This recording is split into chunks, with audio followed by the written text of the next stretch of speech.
Good evening, everyone, and welcome to the Humanities in Class webinar series organized and produced by the National Humanities Center. Tonight's session is titled Wilmington's Lie, the Murderous Coup of 1898 and the Rise of White Supremacy.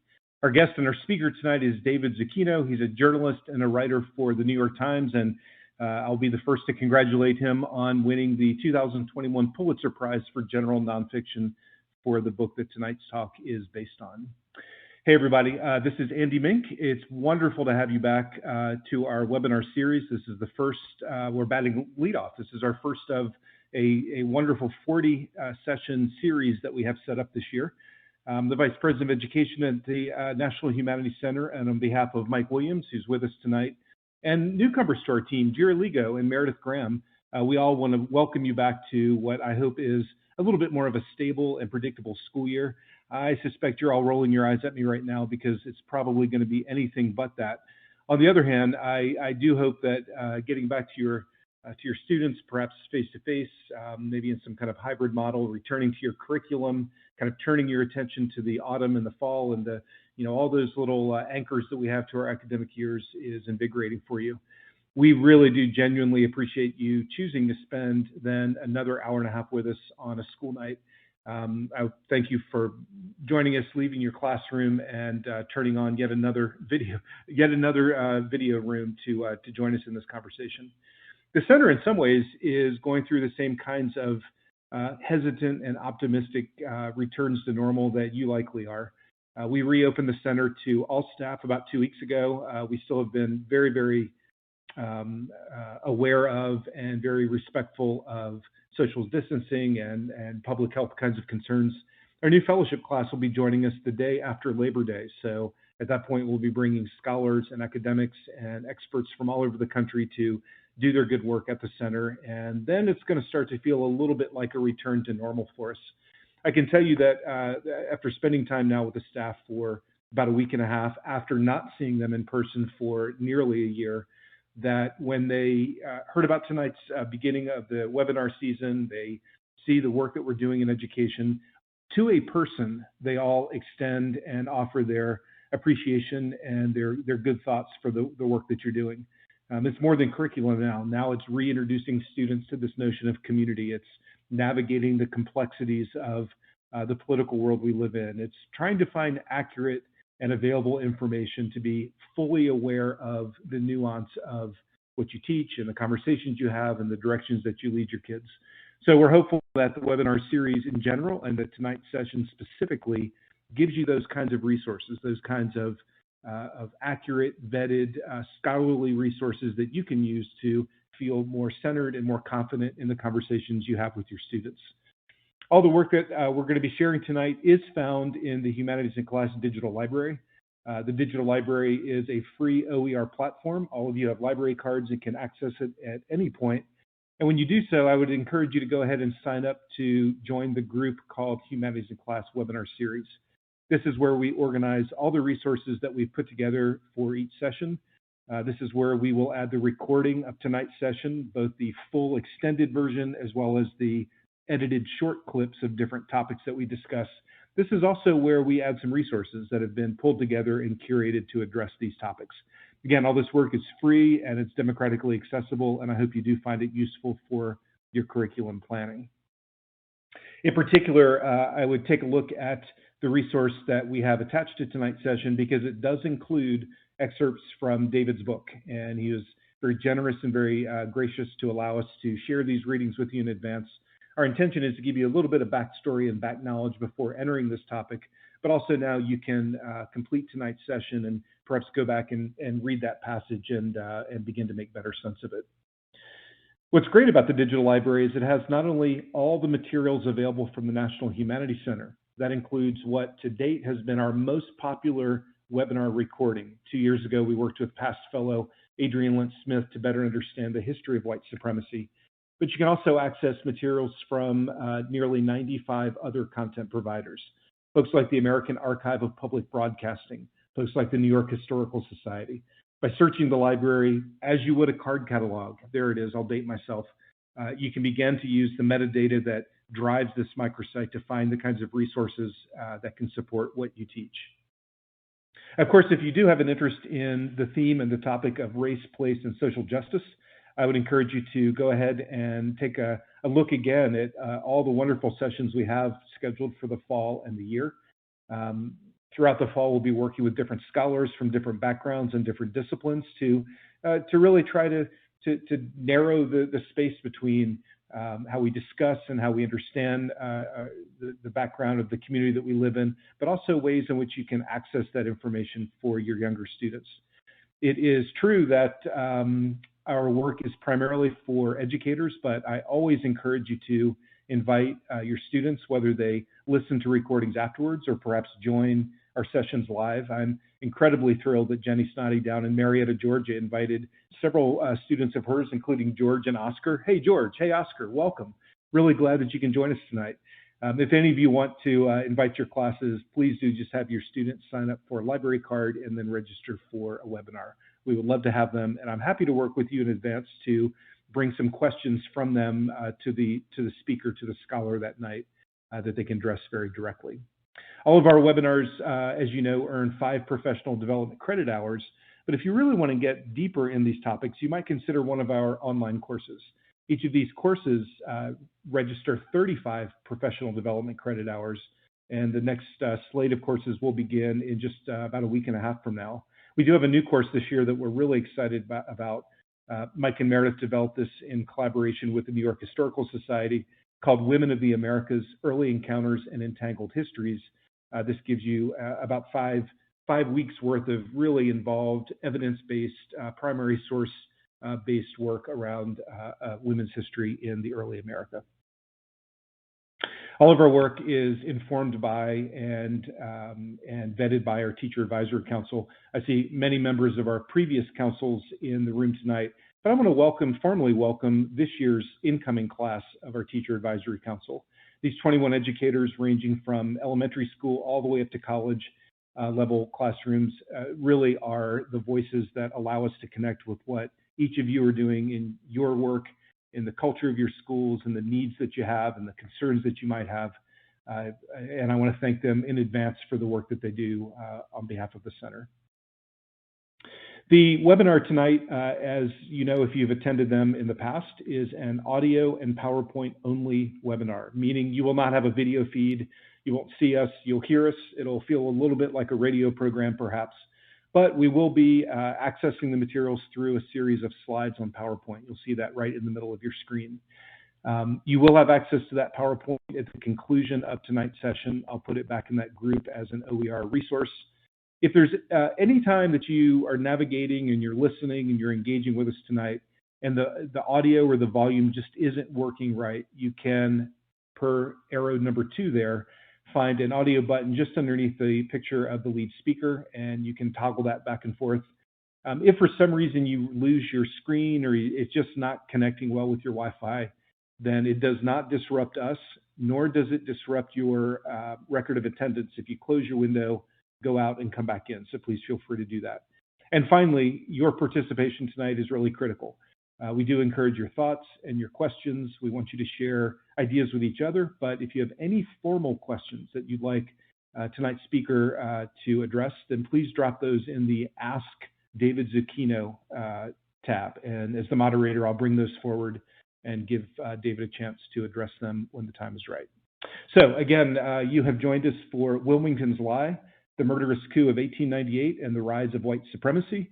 I'm very pleased to be joined by David Zuccino. He's a journalist, a writer, and a contributing author for the New York Times. I'm also very pleased to have Hashim Davis join us. Hashim is a member of that same Teachers Advisory Council, and Hashim will be in the chat box tonight. He'll be sharing some links of resources he thinks are valuable in addressing this topic in his classroom, and he'll be there to just spur on the conversation. So that's my introduction, David, and I know you've had a very, very busy day in your day job. Hey, David, can you hear me? I can hear you fine. I can't thank you enough for joining us. It's such a timely and relevant topic for us to discuss tonight, but most importantly, maybe to have access to the ways you've gone about this work. And before we launch into your formal presentation and talk specifically about your book tonight, I wonder if you'd answer sort of an opening question from me. Sure. We have throughout the webinars that we do, we have professional historians and philosophers. We have literary scholars and artists and art historians, folks from across the humanities who speak about their work. And one of the things that I like to emphasize is that there's a body of knowledge, there's the thing they're talking about, but there's also a way of knowing. And you, as a journalist, I wonder if you can make visible for us for a minute what exactly you do. How do you go about your work as a writer and a journalist? What exactly does that mean as you're just approaching your world's work? What kinds of insights can you give us to that world? Well, writing a book obviously is very different than newspaper work. First of all, there's the luxury of time. There aren't any real hard and fast deadlines, at least on a daily basis. For this book, every single piece of information in the book came from a document somewhere. It came from a piece of paper. And I have never done a work like this before. I've done 2 other books, but I was present for the events that took place and was able to talk to people and interview them. Obviously, there's no one alive today from 1898, so this was a real slog through libraries, basically, and looking for information on paper and piecing the story together from that. Yeah, it's funny to hear you describe it that way. That's exactly, you did the work of an historian, and all the fellows who come to the center on a regular basis do similar work. They find archives, they find the documents they need, they scaffold them together. What do you think about being a journalist allowed you to interrogate those documents perhaps a little differently than a trained historian might, or an academic historian? What about journalism helped you stitch that story together? I think the one main difference, well, there are a lot of differences between me and a professional historian. I'm not a professional historian, but I think one of the big differences is that journalists are trained to tell a story and tell it succinctly. And I hope I brought some of that experience and training to this book. I think a historian has to step back a little bit and not only tell what happened to it, but explain why it happened and put it into context and put it into historical context. I looked at this book and tried to pretend that I was a journalist from 1898, and I'm telling this story. So I try to get into the minds of characters.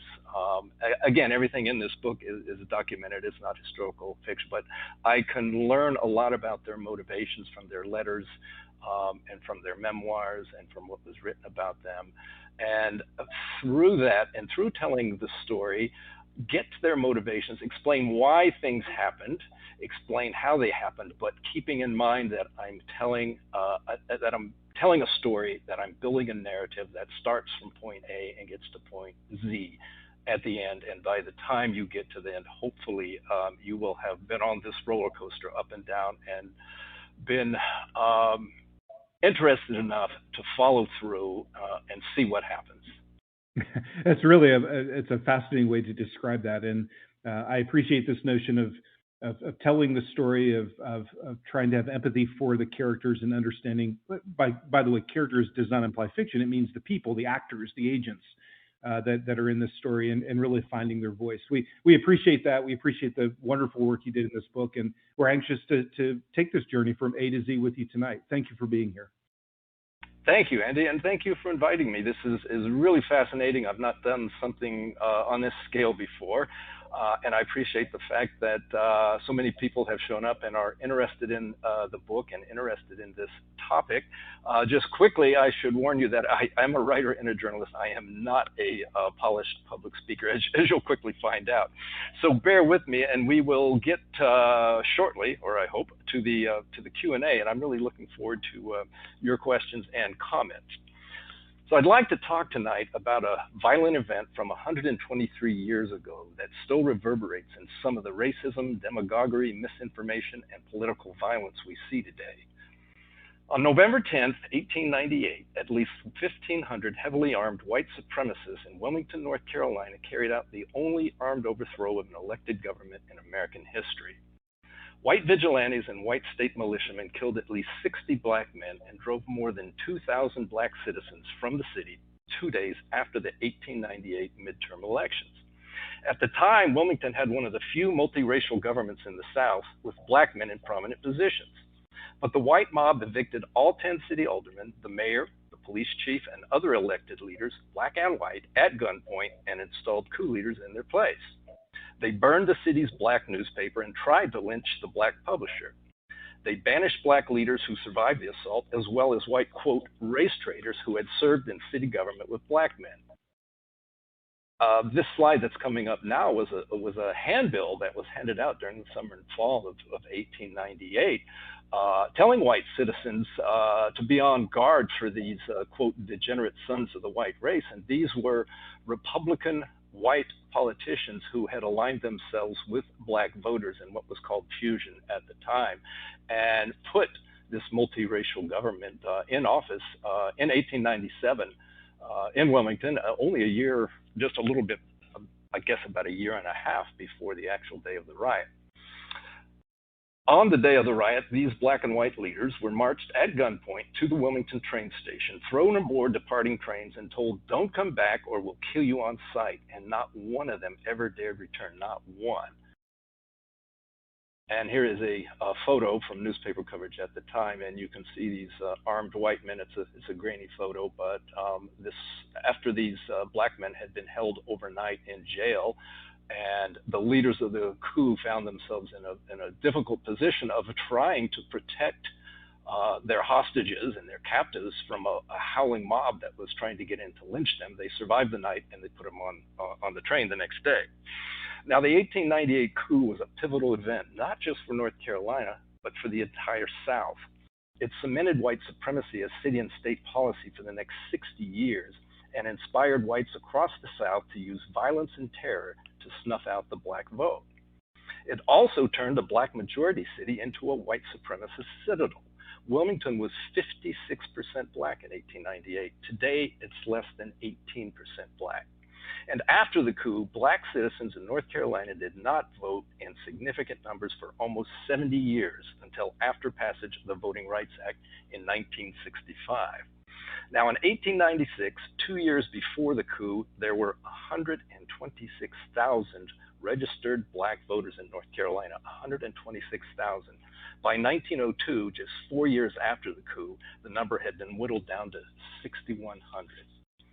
In 1898, there was just one black man in Congress, in either the Senate or the House, just one single black man. He was George Henry White from a North Carolina district next to Wilmington. White supremacists hounded Congressman White and his family so viciously that he left North Carolina forever. White's parting words to the New York Times were, quote, "I cannot remain in North Carolina and be treated as a man." After the coup, no black citizen served in Congress from North Carolina until 1992, almost 100 years later. And after Wilmington's 3 black aldermen were forced from office at gunpoint in 1898, no black citizen served on the Wilmington City Council until 1972, more than 70 years later. Now, the coup also provided a blueprint for terror and intimidation of black men who tried to vote elsewhere in the South, and it also ushered in the Jim Crow era in North Carolina. In 1906, for example, white supremacists in Georgia plotted to steal the midterm election by attacking black voters. But first, they consulted with Wilmington's coup leaders on how to do it. W. Hope Smith, later elected governor in a stolen election, said, quote, "We can handle the blacks the way they handled them in Wilmington, where the woods were black with their hanging carcasses," close quote. Now, most of you have probably never heard of the Wilmington coup. Until I read about centennial events in Wilmington in local newspaper coverage in 1998, I hadn't either, and I went to high school and college in North Carolina. The coup was never mentioned by any professor or in any history book. Now, many people who've read this book have the same 2 questions I had when I first learned of it in 1998. 1, how could I possibly not know about this? And 2, how could something like this happen in the United States of America? And I think the only answer I can give is this is a forgotten chapter of American history that was covered up or mischaracterized for a century. And it happened at a time when white supremacy went unchallenged. Victors indeed write history, so after 1898, white supremacist leaders in Wilmington wrote the narrative of their coup. They portrayed it as a, quote, good government initiative that replaced corrupt and incompetent black leaders with honest white men. And they claimed it was black men, not white supremacists, who were stockpiling weapons and planning a race riot. They actually called the coup a race riot, a black-inspired riot rather than a violent act of domestic terrorism by armed white supremacists. A century later, it was still being referred to as a race riot, but in fact, it was a racial massacre, a planned murder spree, and a white supremacist coup. That's why this book is titled Wilmington's Lie, for the lie that stood for decades. It's hard to believe, but no one was ever held accountable. No one was arrested or charged for the murders or the coup, and the federal government did nothing. Now, why was Wilmington such a threat to whites? First, it was a black majority city at a time when almost all major southern cities had white majorities. Second, Wilmington was an outlier. It was a bold experiment in multiracial government 30 years after the Civil War. Black men in Wilmington served in positions of authority. 10 of Wilmington's 26 police officers were black men, as were 3 of the 10 city aldermen. The county treasurer, the county jailer, and the county coroner were black men. So were many magistrates who presided in court over white defendants. There was a thriving black middle class of doctors, lawyers, and teachers. The federal customs collector at the Wilmington port was a black man who earned more than the white governor. This slide is of William Everett Henderson. He was a leader of the black community in Wilmington, and really one of the most outspoken black men, and the man that a lot of black citizens looked to deal with the white supremacists who were at that time mounting this coup and being very open about it. And he was very, very courageous in standing up to them and trying at the same time to calm the fears, the understandable fears of the black population that summer and fall, because they knew it was coming. This next slide is John C. Dancy. Now, he was the customs collector, had been appointed by the president, a very lucrative job at the Wilmington port. Wilmington at the time was the biggest city in North Carolina, and it had been, during the Civil War, the most important port during the Confederacy. In fact, the only port that remained open towards the end of the war, and for the final year of the war, the only way the Confederacy was supplied was through the port of Wilmington. Now, Dancy was an accommodationist. He counseled black people in Wilmington to go along with the whites, to be respectful, not to look them into the eye, to lower your eyes when you saw them, to let them pass you on the street. He was in a very comfortable position, did not want to risk it, and so counseled other black men to do the same, to be basically deferential to whites and try to hold on to, in the case of many black men and women, to what little they had. This next slide is Governor Daniel Russell. Now, he was a Republican. He was from Wilmington. He was the son of a plantation owner and grew up on a plantation outside Wilmington that had slaves. He was related by blood or marriage to many of the white supremacists in charge of the coup, and they knew him well, and they knew how to handle him. They knew how to terrify him and how to play on his fears. He was terrified of them. They threatened to kill him. He was threatened with impeachment. So he did not defend the black men in Wilmington who actually helped put him into office with their votes. He would not have been elected governor without the black vote. Now, the situation in Wilmington in 1898 with this multiracial government was intolerable to white supremacists. They vowed to overthrow, quote, Negro rule and Negro domination by the ballot or the bullet or both. They even had a name for their efforts. They proudly called it the White Supremacy Campaign. They issued a booklet for white voters explaining the tenets of white supremacy and black inferiority. It was called, as you can see, the Democratic Handbook. And here's just one quote from the handbook that's quite clear about white intentions that summer. Quote, "This is a white man's country, and white men must control and govern it." The booklet was called the Democratic Handbook. You have to remember that in 1898, Democrats were the party of white supremacy and Republicans were the party of Lincoln and black suffrage. Now, because the coup leaders announced their intentions well beforehand, this was a national story. National newspapers, the New York Times, the Washington Post, the Philadelphia Inquirer, the Chicago Tribune, and many, many others sent reporters, all white men, of course, to cover the, quote, race war in Wilmington. They were met at the train station by white supremacist leaders who arranged their lodging and gave them cigars and whiskey. The reporters were escorted around town by white gunmen patrolling neighborhoods to guard against a purported black riot. Their newspaper stories repeated the white narrative that black men were plotting to riot and kill white men and rape white women. That's the story Northern readers got, and that's the lie that was told for decades to come. Now, just a side note, I read hundreds and hundreds of newspaper articles from 1898 and did not find a single instance where a white reporter interviewed a black citizen. Now, I should point out that there have been many other so-called race riots in America, in Tulsa, Chicago, Atlanta, and elsewhere through the South. But these were almost always spontaneous outbursts of white rage, usually involving some sort of contact between a black man and a white woman. But Wilmington was unique. The violence was premeditated. The coup was planned for months. It was a carefully orchestrated racial revolution carried out by armed vigilantes. The coup leaders' ultimate goal was not just to overthrow Wilmington's multiracial government, but to deny black men the right to vote or hold public office forever. The coup leaders' main weapon was a fake news and disinformation campaign led by Josephus Daniels, publisher of the News and Observer newspaper in Raleigh, North Carolina. There is Josephus. Daniels planted phony stories about black men to incite whites to attack them. And for the nearly 25% of white voters who were illiterate, Daniels hired a cartoonist to draw race-baiting cartoons depicting black men as beasts, criminals, and thugs.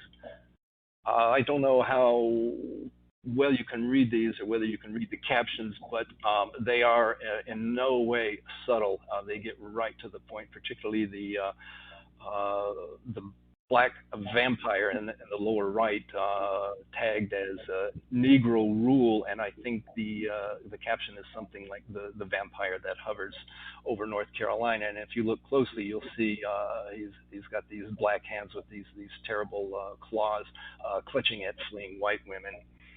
Now, these cartoons were some of the most disturbing items I encountered in my research, along with the widespread use of the N-word in newspapers and at political rallies. It really stunned me that whites were just so eager and ready to use that word as a weapon. Now, white supremacist leaders also told white voters that black men were not intelligent enough to vote and too corrupt and incompetent to serve in office. They warned, too, of, quote, the black beast rapist. White newspapers published fake news of a purported epidemic of rapes of white women by black men, while also reporting that black men were stealing white jobs. I'd like to read you a short passage from the book describing this misinformation campaign. Quote, more than a century before sophisticated fake news attacks targeted social media websites, Daniels' manipulation of white readers through phony or misleading newspaper stories was perhaps the most daring and effective disinformation campaign of the era. The most sensational stories focused on what Daniels and other Democrats claimed was the black beast rapist. As a native of the South, Daniels understood implicitly the sexual insecurities of white Southern males. Already emasculated by Union troops who had occupied their towns, they risked further shame if black men were elevated to something approaching equality. A black man who could vote or hold public office was a man who might, by their logic, become a rival for the affections of white women. Daniels escalated trivial incidents into front-page outrages. All that was required was incidental contact between a white woman and a black man. David, I wonder if I can pause you for a moment and Yes. ask for some clarifications. And the story that you're telling and sort of unfolding for me also has a geographic component in my mind that I'm going to ask you about. Yeah. To begin with, you said something really intriguing, which was that the reason why Wilmington in 1898 is unique, one of the many reasons likely, is that it wasn't impulsive, it wasn't sort of a magnesium strip of some event, but rather it was a premeditated, planned, polished, organized kind of event. And in fact, by bringing in this information from the publisher in Raleigh, you've also expanded that to be across the state. For those of you not in North Carolina, Raleigh and Wilmington are roughly 2 hours apart. Wilmington's on the coast, Raleigh in the central part of the state. Talk to us a little bit about what you discovered in terms of that organization being more than just a handful of people in Wilmington or a small group in the southeast corner of the state, but it sounds like a pretty involved, integrated plot across the state. Absolutely. This was a statewide political effort. It was led by Josephus Daniels, who purported to be a journalist. He was anything but. He was a committed a politician to the core, who happened to own the biggest newspaper in the state and the biggest mouthpiece in the state at a time when there was no other media. Newspapers were king of media. He was helped by Furnifold Simmons, who was the chairman of the Democratic Party, and those two guys from Raleigh orchestrated this campaign of speakers. They sent out white supremacist politicians to speak on the campaign trail and to incite white men to attack blacks. They had this propaganda campaign that I've talked a little bit about, and they also had a military arm, which was vigilantes, white vigilantes across the state, whose job it was to threaten and intimidate black men and keep them from voting. So the reason this was focused on Wilmington, as I've said before, is because it had this multiracial government, which was a complete oddity in the South at that time, with very few other examples, and it was the largest city in the state, and it was by far the biggest threat to white supremacists, and that's why they had to focus it there. But they realized it was bigger than that. The so-called fusionists, the Republicans, and black Republicans and populist whites had come together in this fusion movement. They also controlled the state legislature, so it was more than just Wilmington. And part of this campaign was also to steal the election, which they ended up doing. And I'll talk about that in a minute. Yeah, that's really fascinating, the way that you're pushing that together. This question is going to take us a little bit to the side, but I think it's relevant to positioning Wilmington as the city that it was in the late 19th century. This question comes from Judy. Judy's joining us from Boston Latin Public School in Boston, and she noted that in the chat box I dropped in a nugget of information about current day Wilmington. 2019 Wilmington's got a population of about 123,000 people, but in your book you note that the population in the 1890s was about 20,000. So that's pretty big growth. What do you think happened between those 100 years? Did whites flood into the city in subsequent years, or what? Do you have any idea why that growth would be so stark? Black people fled the city in terror in the weeks after the coup. More than 2,000 left right then, and they continued to leave. No black person wanted to live under those conditions. I don't think it was a case of white people moving in, although white people did move into some of the neighborhoods that were vacated by black families. But this, over the years, Wilmington deservedly built and earned a reputation as a place no black person would want to live.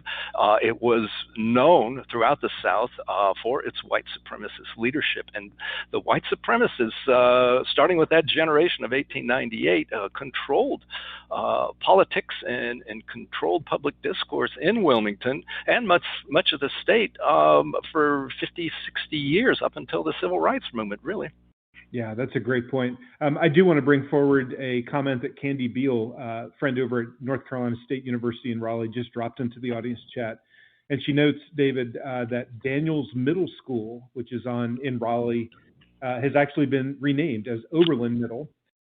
So that name was removed from the middle school. And in addition, the Daniels home is in the process of being taken down. It was declared the smallest military base in the U.S. Had asked for and gotten a naval gun placed on the property, and ironically, the gun was pointed right at downtown Raleigh. So it seems like the Daniels name is starting to be removed from some of some of the public buildings in Raleigh. And more than that, I mean, after this book was published, the Daniels family realized the problem they had on their hands, and they voluntarily removed a statue of Josephus in a park outside the original News and Observer building. As a matter of fact, the News and Observer was my first job. At a journalism school. I worked there as a reporter, and there were tributes to Daniels, there was portraits, there was a bust in the lobby. He was viewed as this crusading journalist, and absolutely no mention was made of his role in the white supremacy campaign. I don't think anybody who worked at that newspaper knew about it, and I certainly didn't at that time. But now, since the book has come out, not only has Daniels' name been taken off many buildings and off and his statue taken from the park, but on the University of North Carolina, there had been up to 30 buildings named after white supremacists, many of them who were the leaders of the coup in Wilmington, and slowly those have begun to come down and be replaced. For instance, the Student Stores was named after Josephus Daniels. They took his name off that. Kenan Stadium, the football stadium, was named after one of the militia leaders in the gun wagon that went around massacring black people. That was changed. Many other buildings named after people directly involved in the coup were changed. Thank you for addressing that, and I appreciate you taking a little Eddie out for us to answer these questions. Okay, I just read you about the propaganda campaign. So white supremacists had fake news, but they also had their own militia. They were called Red Shirts, an outgrowth of the Ku Klux Klan. Here you'll see some in a town, Laurinburg, which is north and west of Wilmington. They served as the armed vigilantes for the white supremacy campaign. Now, in the summer and fall of 1898, their job was to terrorize black families and prevent black men from voting. Red Shirts rode through the Cape Fear countryside at night and burst into black homes. They hauled out black men and beat them and whipped them. They warned them that they would come back and kill them if they registered to vote.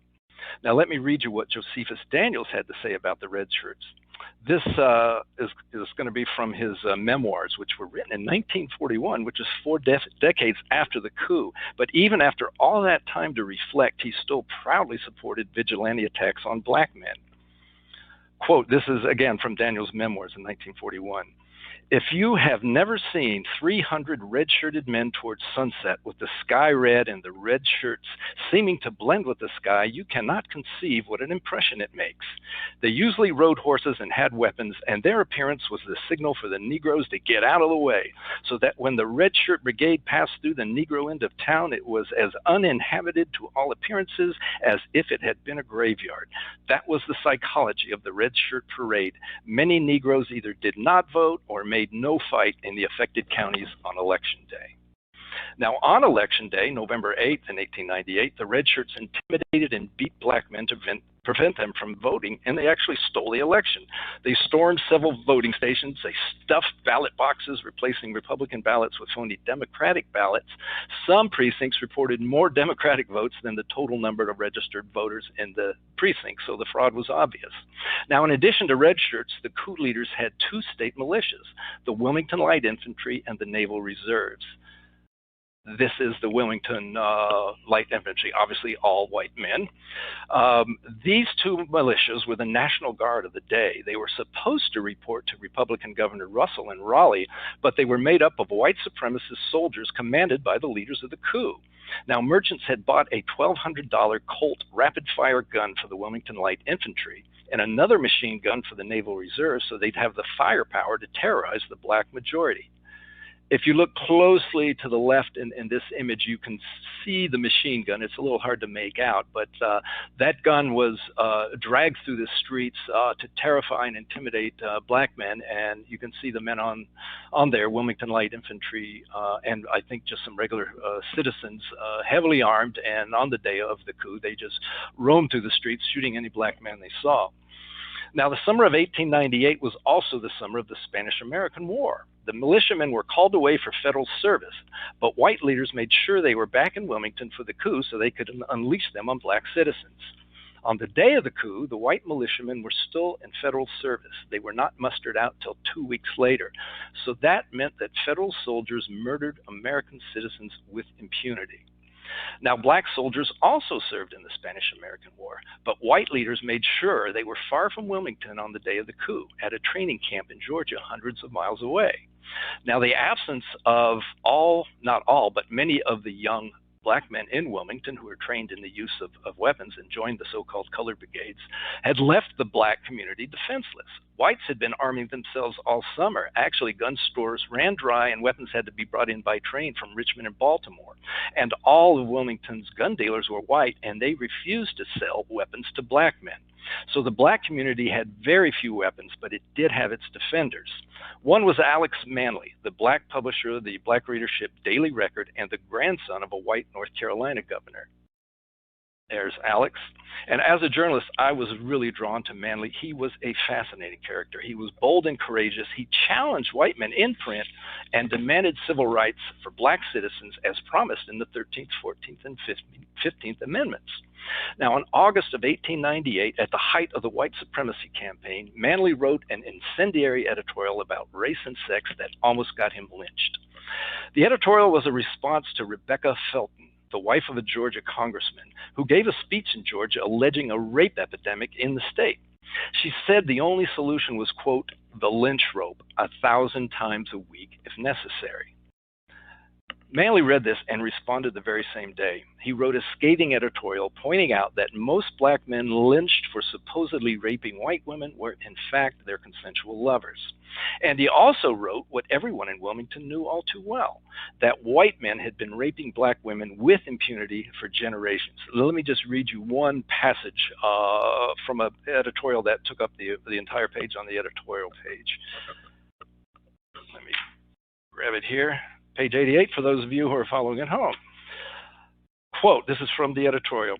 Every Negro lynched is called a big, burly, black brute, when in fact many of those who have thus been dealt with had white men for their fathers, and were not only black and burly, but were sufficiently attractive for white girls of culture and refinement to fall in love with them, as is very well known to all. Teach your men purity. Let virtue be something more than an excuse for them to intimidate and torture a helpless people. Tell your men that it is no worse for a black man to be intimate with a white woman than for a white man to be intimate with a colored woman. You set yourselves down as a lot of carping hypocrites in that you cry aloud for the virtue of your women while you seek to destroy the morality of ours. Now, you can imagine this had an incendiary effect in Wilmington and throughout North Carolina. But what I found curious, the red shirts, I didn't find this curious, the red shirts wanted to lynch Manly that very day. What I found curious was that the leaders of the coup said, no, not now. Let's wait until November. Remember, this was August, for maximum political impact. Then you can lynch Manly and burn his newspaper. Now, white supremacist newspapers reprinted Manly's editorial across the state and in other parts of the South to incite whites to attack black men. So this was a very useful political weapon for him, and then they didn't want Manly lynched just yet. And eventually, on the day of the coup, white vigilantes did burn down the Daily Record, but sorry, forgot to put up the image. This is the image. They actually, this was the beginning of the killing and the coup. The first thing they did that day was march on to the offices of the Daily Record, which had been closed because everyone knew what was going to happen and there was nobody there, but they burned it and looted it, and then they took time before they took to the streets to start murdering black men to pose for a photograph with their weapons. A few days earlier, Manly had been warned of the lynch mob by a white friend who gave him $25 in gold coins and the password needed to pass through red shirt checkpoints. He escaped by horse-drawn carriage to Washington, D.C., and eventually settled in Philadelphia. He never returned to Wilmington. This is a photo taken not on the day of the coup, but shortly before, and it shows Alex on the left and his brother Frank, who was also an editor at the Daily Record in a horse-drawn carriage. Now, a night before the election, which would have been the night before November 8th of 1898, Colonel Alfred Moore Waddell, a coup leader who installed himself as mayor during the coup 2 days later, gave a fiery speech to a gathering of hundreds of cheering redshirts in Wilmington. There's Waddell. He's a former Confederate officer and really the leading spokesman for white supremacy, not only in 1898, but in the really confused and chaotic days after Wilmington fell to the Union Army in 1865, and he organized whites to keep white supremacy alive over those many years, and was actually elected to Congress and served as the leading white supremacist speaker on the campaign tour in 1898. Anyway, I mentioned that he gave this speech to rally the red shirts and all the other white supremacists the night before the election. I just want to read you a passage from that speech, or from the book, I'm sorry. Quote, "Men, the crisis is upon us," Waddell began. "You must do your duty. This city, county, and state shall be rid of Negro domination once and forever. You have the courage. You are brave. You are the sons of noble ancestry. You are Anglo-Saxons. You are armed and prepared, and you will do your duty," he continued. "Be ready at a moment's notice. Go to the polls tomorrow, and if you find a Negro out voting, tell him to leave the polls. And if he refuses, kill him. Shoot him down in his tracks." I'd also like to read a brief description of the actual day of the riot, because there was a lot going on. I just want to give you a little bit of a sense of what actually happened that day and what was going on during the afternoon and the evening on November 10th. Again, this is a passage from the book. "Thomas Clawson, the white reporter, followed a wounded black man from North 4th and Harnett Streets into a home at 411 Harnett Street. He encountered 3 distraught black women.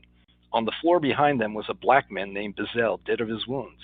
On a bed, Clawson found the owner of the house, George H. Davis, also a black man, bleeding from a gunshot wound to the chest just above his heart, and another to his left thigh. An embedded bullet was visible just beneath the skin of the man's chest. Clawson ran his finger over it. Davis opened his eyes and told Clawson that the white men had fired first. Before returning to his reporting on the street, Clawson sent for both a white doctor and a black one to tend to the wounded man. Davis survived, though Clawson later remarked that, quote, "it appeared impossible for one so desperately wounded ever to recover," close quote. Later, a city ambulance bearing a white cross bounced through the rutted streets, collecting the wounded, both black and white. 14 bleeding men, 12 black, and 2 of the 3 whites who had been shot were delivered to Wilmington City County Hospital. The hospital was understaffed. Many of the white nurses and medical assistants had fled, fearing they would be shot by black rioters. The white resident on call, Dr. R.E. Zachary, treated the patients, the whites in the white ward, the blacks in the colored ward. 2 of the black men died just after they were admitted. Every other patient survived. Dr. Zachary made a notation, quote, "all except the 2 white men were shot in the back." Now, people often ask me about the federal government's response to the coup. President William McKinley was warned before the coup by Congressman White and by black ministers. They begged for federal troops to protect black voters. McKinley did nothing. Now, McKinley was also begged for help after the coup, just a few days after the coup, by Congressman White and by various black ministers, both from Wilmington and from Washington, D.C. But I could not find any record that McKinley ever said a word in public about the coup or murders, and he certainly never sent federal troops to protect black voters in North Carolina. Meanwhile, the perpetrators not only weren't punished, they were rewarded. Josephus Daniels later served as Secretary of the Navy under Woodrow Wilson, a segregationist who spent part of his childhood in Wilmington. Daniels also served as ambassador to Mexico under FDR. Remarkably, he later enjoyed a reputation as a progressive editor. Now, Furnifold Simmons was a Democratic Party chairman, as I said, and a leader of the 1898 white supremacy campaign. He was elected immediately after the campaign to the U.S. Senate and served for 30 years. He was considered by white men across the state as a hero. People looked up for him, and he was just lauded for his efforts in getting white men back into office and getting rid of the black vote and of black office holders for years and years. And finally, Charles Aycock. He was a red shirt supporter, and he delivered race-baiting speeches to incite red shirts to violence. He was elected governor immediately after the coup in 1900 based on his central role in the campaign, and like Simmons, he was widely admired and praised by white men across the state. He was one of at least 3 leaders of the white supremacy campaign who were later elected as governor of North Carolina. Let me just get a drink of water here. And finally, you'd think this major event would be described in North Carolina history books. In fact, it was barely mentioned. And when it was portrayed as a heroic white response to a black race riot and a, quote, good government effort to replace corrupt, quote, Negro rule. I want to read you, in closing, some selections from public school textbooks in North Carolina. These were state-approved public textbooks, and there are people alive today, probably, who were taught from these textbooks. Here's one from 1933. Quote, there were many Negro office holders, some of whom were poorly fitted for their tasks. This naturally aroused ill feelings between the races, end quote. And I should mention all of these are referring to the so-called race riot in Wilmington. Now, here's a textbook from 1940. Quote, the mass of Negroes became poor citizens. To keep their vote, the carpetbaggers and scalawags allowed them to do very much as they pleased. The worst crimes were not punished. The white people of the South were no longer safe, end quote. Again, these are in public school textbooks. And this next quote is from a 1949 textbook. Quote, a number of blacks were jailed for starting a riot and a new white administration took over Wilmington's government, end quote. And then finally, this is from a 1940 textbook. It talked about the coup, but it also talked about the KKK and the red shirts and why they were so important. Quote, to put an end to this terrible condition, white people joined together in a sort of club, which they named the Ku Klux Klan. Members dressed as ghosts and scared lawless men into acting decently. On moonlit nights, these men could be seen on horseback, riding to bring order back into the lives of their people. Such sights frightened Negroes into living better lives. The names of these men, Negro or white, who had done wrong, were listed. The next moonlit night, the Klan would visit these men and punish them according to the wrongs they had done. After this, lawless men were not so bold, and crime became less and less, close quote. So you can see how the white mythology kept the false narrative of the Wilmington coup alive. I wrote this book to correct the historical record, but also to show how demagogues can capitalize on people's fears and grievances to scapegoat and demonize the, quote, other, and incite their followers to violence. In the book's epilogue, I compare the events of 1898 to actions and rhetoric by white conservative politicians and white nationalists today that evoke the ethos of the white supremacists of 123 years ago. Just to give you one example.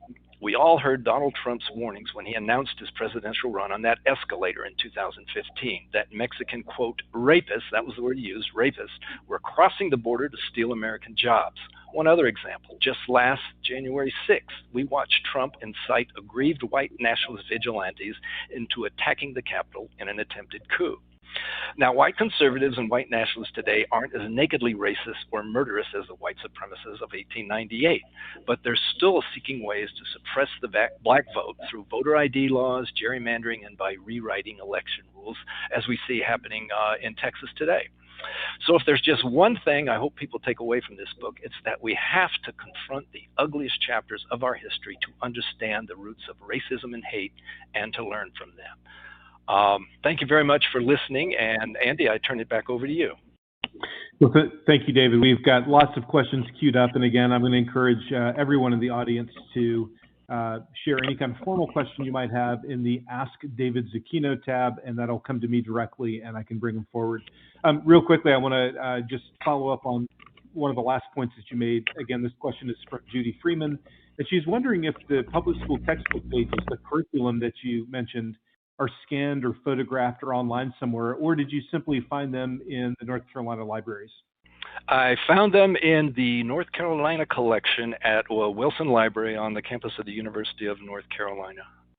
There is quite a bit of information about the coup and about Wilmington and about that period in history at Wilson Library, either in the North Carolina collection or the Southern Historical Collection. And it's just an amazing archive of information. It was really so helpful, and it was, excuse me, I really couldn't have written this book without the library.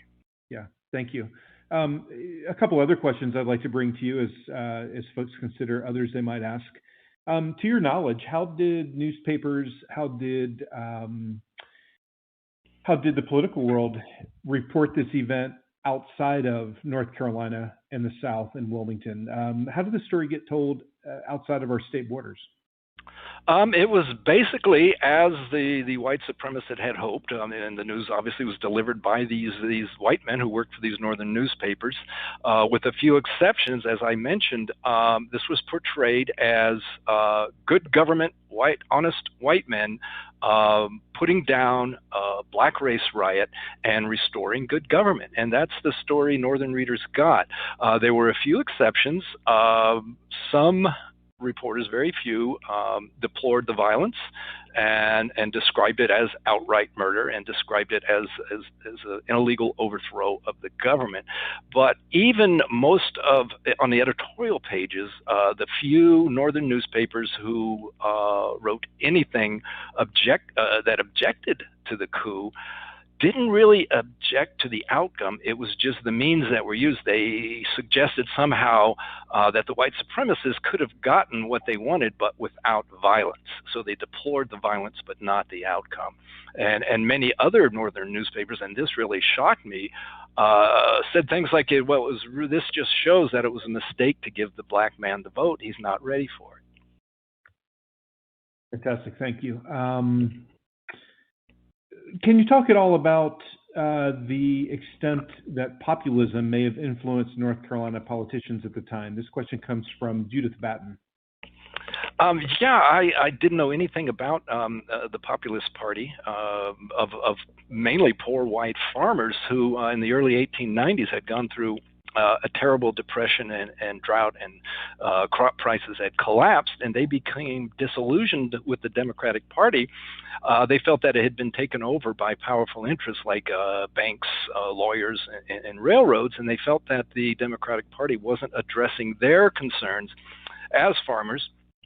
And as parents of children, they didn't feel that their needs were being attended to, that their kids were going to good schools, that the Democrats were paying attention to the needs of farmers.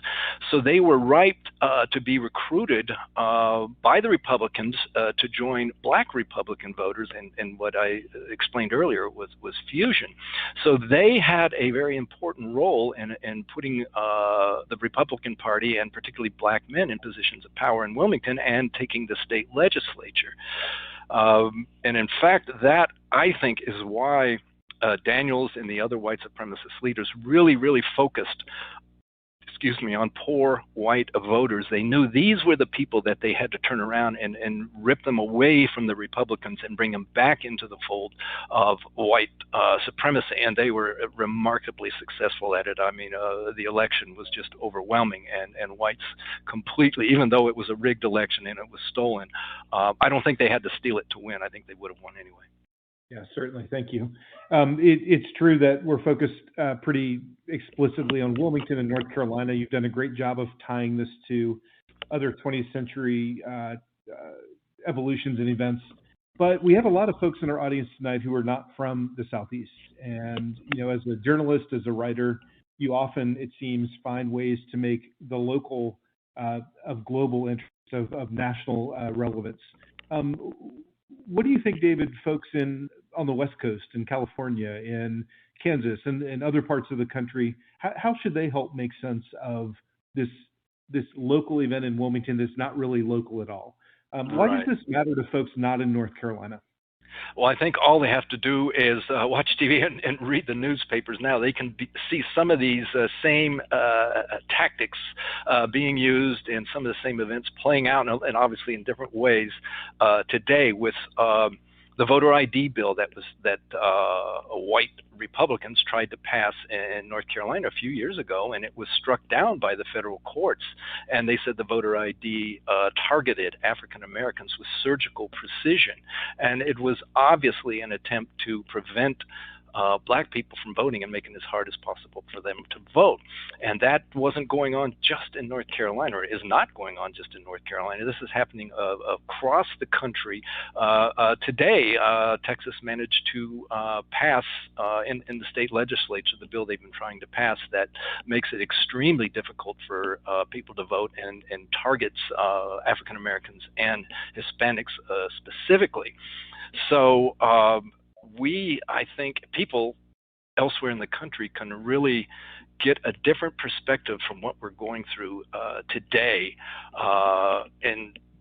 in violence against black people, in attempts by white politicians, white conservatives to make it as difficult as possible for black people to vote, and the attacks of unarmed white men by white men in uniform. All of this has echoes in 1898, and we can see the origins of some of what's happening today in 1898.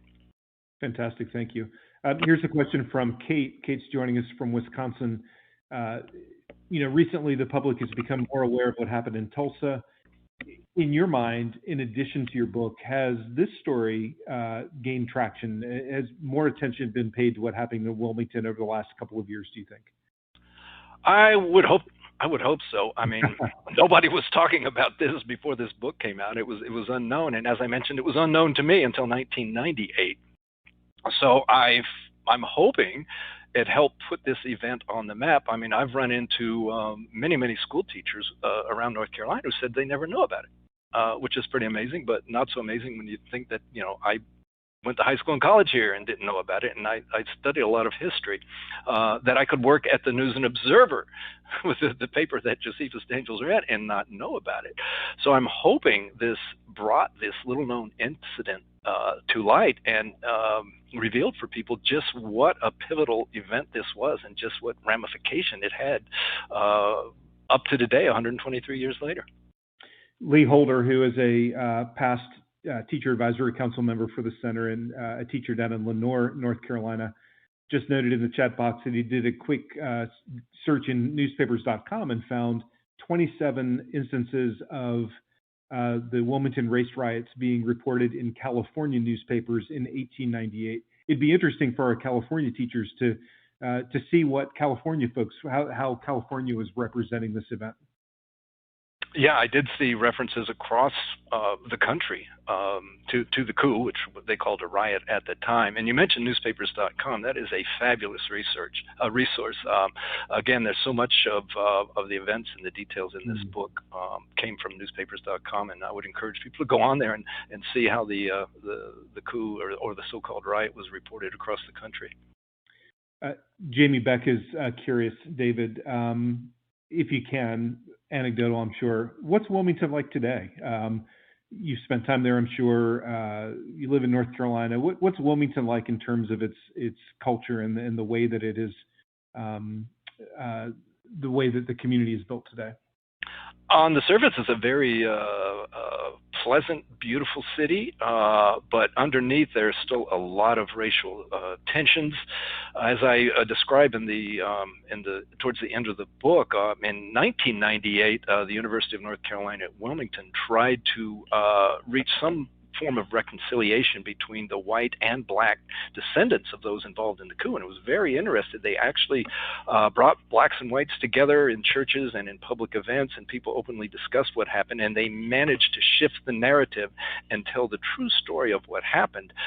But they couldn't get past the issue of reparations. And once that came up, many of the whites recoiled and retreated. And obviously many African Americans were upset that they didn't feel like white people in Wilmington were taking this seriously. So I think there is still a lot of tension and a lot of friction between the white and black communities now, despite this reconciliation that they had in 1998 and in the years afterwards. They managed to get a memorial up, and the memorial tells the true story of what happened, and it's a tribute to those who died. Great, thank you. I think I'm going to save this question until the end, but I want you to think about it a little bit, and then I'm going to hit you with another question, David. Hashim Davis has asked if based on your research, you can draw a conclusion about the legacy of Wilmington's lie. So sort of pin that in a big thought bubble above your head so that we can get to some other specifics. But I am curious about how you see the legacy of the event and of these actions in the late 19th century. This question is from Ron Eisman. Ron's a teacher, a high school teacher in Vermont. And he's curious why you think there's been so few objections to these types of violent acts in the past. Why haven't there been more explicit, overt objections? One thing I learned from doing the research is that there is a really powerful strain of hate and racism in American society. And I really thought it was small. I knew it existed, but it's much larger than I had ever imagined. And it has lasted to this day. And Donald Trump made it very clear that there is a significant minority in this country of people who believe that America is a white Christian country and that black people, Hispanics, Muslims, and a whole range of, quote, other people aren't true Americans. And that really, really frightened me. And that is the one thing I took away from this research. And I think we're seeing that today. We saw that in January, where the rioters were cursing and shouting racial slurs at the black officers. It's truly, truly frightening. Great, thank you. And Kate Arnold, I think that probably gets pretty close to the question that you posed as well. David, do you know much about the connection between Josephus Daniels and Franklin Delano Roosevelt, who it seems served as the Assistant Secretary of the Navy underneath Daniels? Or is there any connection there? Any connection that you found or could talk about? Yeah, I didn't look real closely because it took me away from the central narrative. But from what I could gather, Daniels really helped FDR's career early on by bringing him aboard and helped launch his career. And I think that's why FDR years later repaid him with the ambassadorship. So there was a relationship there, and I'm sure, and I didn't look into this, but I'm just guessing that FDR tried to erase as much of it as he could later on after he realized who Daniels was, or if he realized who Daniels was. And actually would be an interesting bit of research to figure out what FDR knew about what happened in 1898. Thank you. Let's see, I think I'm going to ask you just sort of a final question about this, and then with your permission, David, I'd like to talk to you a little bit about the work that you're doing currently. You wrote this book, you won the Pulitzer for it, you've been giving talks like this, you were able to really dig down into this this dark event and find ways that it connected with current events. David, are you optimistic? Not entirely. Yeah. As I say, I think that's such a powerful force, the grievances in this country, the fears and the hates, and all it takes is a demagogue to bring those, and they will flash to the surface like that. And Donald Trump is a brilliant demagogue. And I'm really worried there's going to be somebody who's smarter and better organized and is a better tactician than Donald Trump to really harness this movement. And it's a powerful movement. If you go to the darkest corners of the internet and all the conspiracy theories in the far right, it is truly, truly frightening. Just the depth of their belief and the willingness of some of these people to resort to violence. And in fact, we saw on January 6th that many of these people equated vigilantism with patriotism. Donald Trump called them patriots. They called themselves patriots. And they justified violence as a necessary tool to achieve what they thought and what they still think is getting their country back. They are terrified that their country is being taken away from them. They even have a name for it, replacement theory, that all these people of color and immigrants and others are killing their heritage, which is the same thing that people like Daniels and Waddell used in 1898. They told white people that black people are destroying your heritage, they're stealing your country for you, and if you don't fight, you won't get it back. And Donald Trump said something very similar. He said, if you want to take your country back, you got to fight for it. That's not an optimistic answer, but I'm going to read in there and think that you are still Well, I hope so. I really do. I just hope there's not another demagogue coming along who's better than Trump. Yeah, fantastic. David, we have just a few moments left. I know you have been absolutely full this week and for the last, I'm sure, longer than week with your work in Afghanistan. Can you talk to us a little bit about what's happening in that part of your world and what you've been working on most recently? Yeah, Afghanistan has really been the central part of my professional life for the last 20 years. I first went there in 2001 and have been going. I probably made 60, 65 trips there over the years. And I was just there this summer and planning to go back next month in September. And obviously the Taliban took care of that. But in the last 2 weeks, it's been around the clock coverage by myself and many, many other reporters and editors at the New York Times. I mean, it's just consumed me. And the other thing that has really eaten at me is I have many colleagues, people I had met, Afghans in Kabul right now, who are calling and texting me, emailing me, begging me to help them get out, and I'm doing everything I can. We've managed to get some people out, but there are many who are still there. So that makes it very difficult to sleep at night and makes it very difficult to concentrate on anything else but what's happening there right now. And, events are happening rapidly, and obviously this is something, very close to your heart, personal relationships. Is it your sense that things are beginning to turn a little bit? Where do things stand currently? And again, I'm not asking for an up-to-date sort of news report, but just from your perspective, where do things stand currently? Yeah. Well, the Taliban have been insurgents for the last 20 years. That's all they know is fighting and killing and terrorizing. Now suddenly they're in charge of an entire country of 38 million people, and they're obviously not even close to being ready for this. They put on, as you know, this charm offensive, this public face. We're not the old Taliban, and things are going to be different. But I tell people I've been dealing with the Taliban for 20 years. Watch what they do, not what they say. I really am terrified that once the international spotlight is off in a couple of weeks, they will revert to their old ways. And I am not optimistic about them coming up with any kind of functioning government. Right.